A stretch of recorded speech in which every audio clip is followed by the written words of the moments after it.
Jepang bangkrut.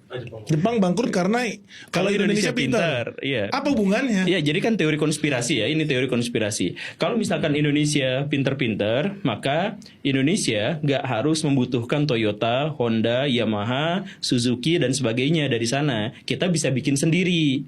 Karena kalau misalkan kita pinter. Tetapi karena kita nggak pinter, maka kalau kita nongkrong di pinggir jalan, maka semua kendaraan yang lewat itu adalah berlabel Jepang.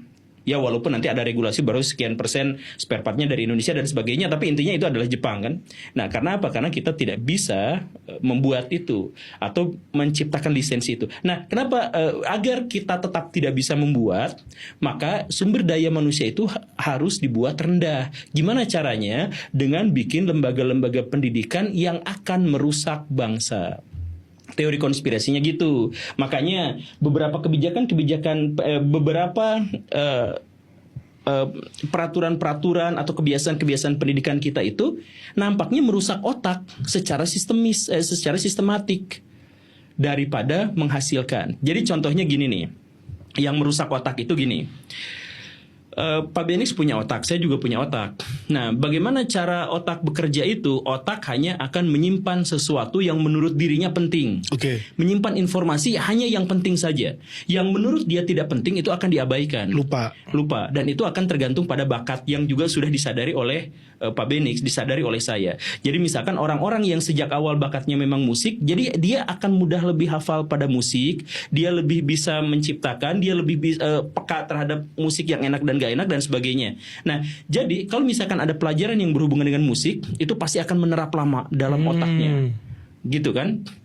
Kalau yang suka pada misalkan olahraga, maka dia akan lebih mudah mengingat materi-materi atau gerakan-gerakan yang berhubungan dengan olahraga. Gitu. Nah, rumusnya begitu. Itu kerja otak itu begitu. Nah, sekarang tidak jadi begitu. Sekolah-sekolah kita itu semua pelajaran harus dipelajari bahkan ketika kita tidak tahu tujuannya apa.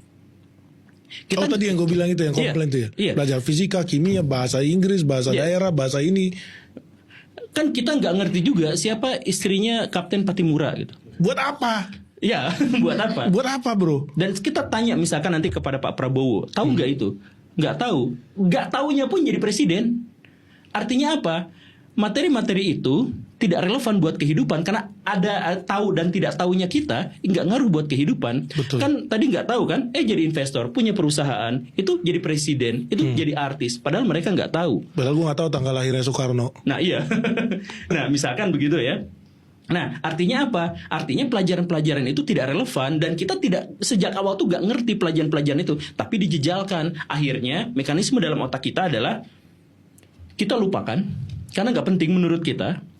Lalu ada ulangan, kita harus mengingatnya, baca, lupa lagi. Secara alamiah kita melupakan, baca lagi, lupa lagi, baca lagi. Otak kita sejak awal sudah dibuat stres, tertekan, buang-buang energi ya? hanya untuk menghapus Hal dan yang menurut kita nggak memasukkan penting. lagi materi itu. Jadi otak kita tuh udah rusak. Akhirnya apa? Usia SMP, usia SMA, ketika kita sekolah, kemudian ada kabar, guru ini nggak masuk, hore! Oh, iya, Kan iya. jam pelajaran paling enak itu adalah jam pelajaran kosong. Bener juga. Padahal pas kita kosong tuh sebenarnya kita nggak ngapa-ngapain juga sebenarnya. Kenapa kita seperti itu? Trauma belajar. Trauma belajar. Bayangin, trauma pada sesuatu berarti kita takut sama sesuatu. Ini trauma belajar. Kalau sudah trauma belajar, ya kedepannya dijamin SDM kita tuh rendah. Karena belajar aja udah trauma. Menyakitkan ya. Nah, itu dimulainya dari mana? Dimulai dari sistem pendidikan di mana kita dipaksa mempelajari sesuatu yang bahkan kita nggak tahu faedahnya apa. Gua tuh masih inget Pak Guru, gua harus bisa membedakan mana putik, mana kepala sari, mana mahkota sari. Iya. Buat apa coba? Iya. Dan nggak jadi apa-apa. Proses simbiosis mutualisme ya itu masih boleh lah. Tapi proses bagaimana amuba membelah diri. Lu bayangin kelas 2 SMP dulu pelajarin kenapa amuba membelah diri. Ada proses mitosis, ada meiosis. Kenapa ya gue pelajarin ini ya? Tapi kalau gue nggak bisa jawab disuruh maju dicambuk. Ada yang lebih penting dari situ. Apa? Materi-materi yang penting justru gak diajarin. Seperti? Kalau misalkan mau belajar biologi, belajarlah tentang diabetes. Karena kita negara keempat terbesar yang punya diabetes. Iya, betul. Yang mengancam Indonesia, sumber daya manusia Indonesia benar-benar diantaranya adalah diabetes. Kita nggak belajar, makanya kita sekarang gendut-gendut. Nah itu juga. Tetapi di sisi lain sesuatu yang kita ngerasa nggak penting justru malah diajarin. Kan gitu. Makanya kita perlu tahu bagaimana gizi. Iya. Betul ya dari awal ya. Jadi pentingnya sesuatu gizi. yang penting gak diajarin, sesuatu yang nggak penting. Nah misalkan belajar ekonomi, kan Pak Benix ahli ekonomi, tukang ekonomi. Misalkan gini, kalau misalkan mau meningkatkan sumber daya manusia Indonesia dengan meningkatkan kemandirian finansial di antara mereka, maka waktu sekolah mereka seharusnya diajarin gimana caranya dapat duit, gimana caranya mengelola duit, dan gimana cara menguasai aset. Dan cara membayar pajak. Dan cara membayar pajak itu yang diajarin. Tapi pelajaran ekonomi kita adalah apa perbedaan ekonomi kapitalis, komunis dengan Pancasila. Yang Doktrin. Nggak penting itu. Ya itu nggak penting, itu doktrin. Nah jadi yang Harusnya diajarin ya cara iya. membangun bisnis, cara membuat pembukuan. Iya.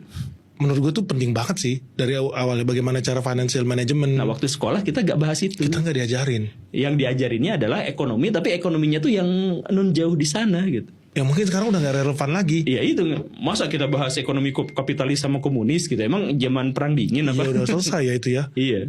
Karena kita nggak diajarin, maka kita tuh nggak ngerti gimana caranya untuk mencapai kemandirian finansial itu. Dan akhirnya kita tergantung pada yang lain-lain. Kemudian untuk menutupi kemiskinan dan kegagalan kita melakukan dua hal. Satu, kita menyalahkan pihak lain. Ya, yang tadi itu. Itu mental victim tuh. Kemudian yang kedua, kita menyalahkan Tuhan. Buset.